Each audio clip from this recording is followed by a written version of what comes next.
Okay, this is Pete. He's a 26-year-old mule that we bought as a 4-year-old in Ohio.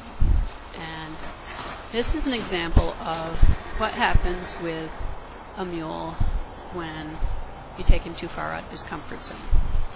Now, I started right out scaring him because I tried to approach him too fast. I marched toward him, and to Pete, that means that I might be planning to do something. I might be planning to chase him or something. So he's not taking any chances. He's staying out of my way.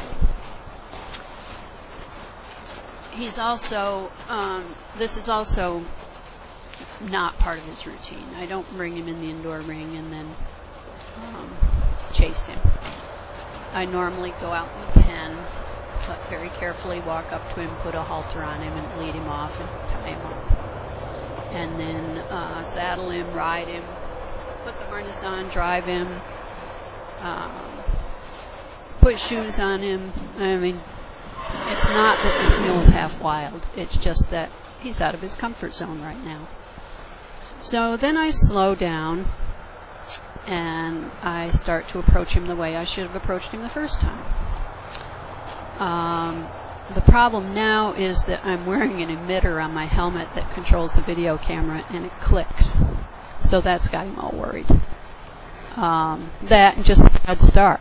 I mean, if I start out by acting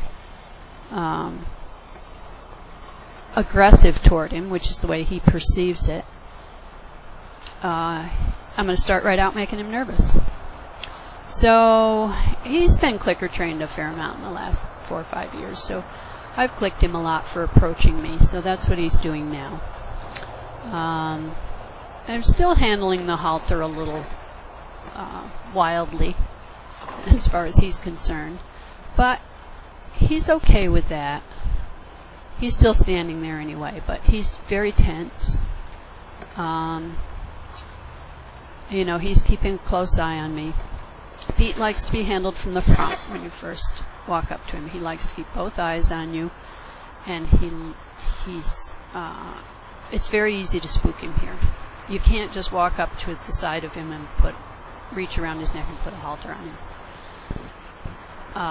Part of the reason for that is that somebody was going to be helpful one time when we were doing something with him and walked up and tried to ear him down.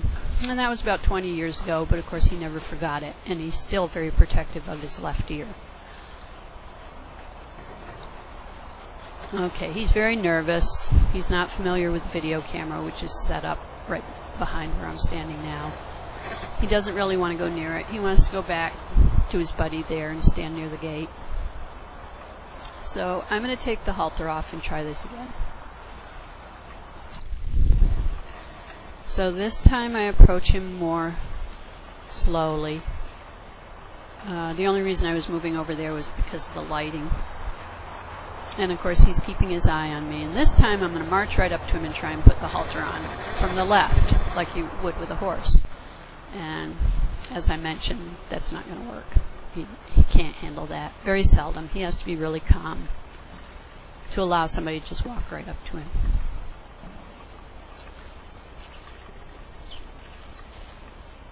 But Pete likes his treats, and he's not as terrified as he may look here. He's nervous, and he's worried, and he's keeping a close eye on me, but Pete gets handled every day.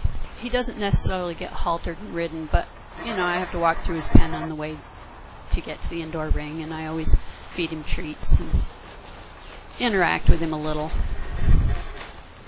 We have 8 horses, so it's not as if every horse gets handled every day.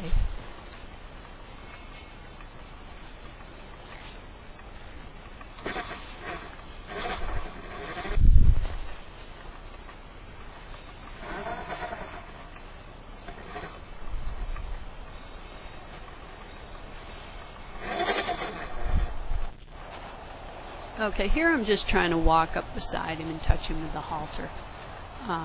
This is not part of the routine either, and he's worried about it.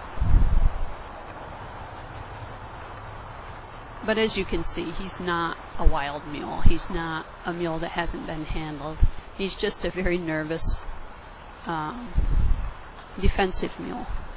He's going to look out for himself, and he's not going to take any chances on somebody swinging something at him and getting him. He's going to be out.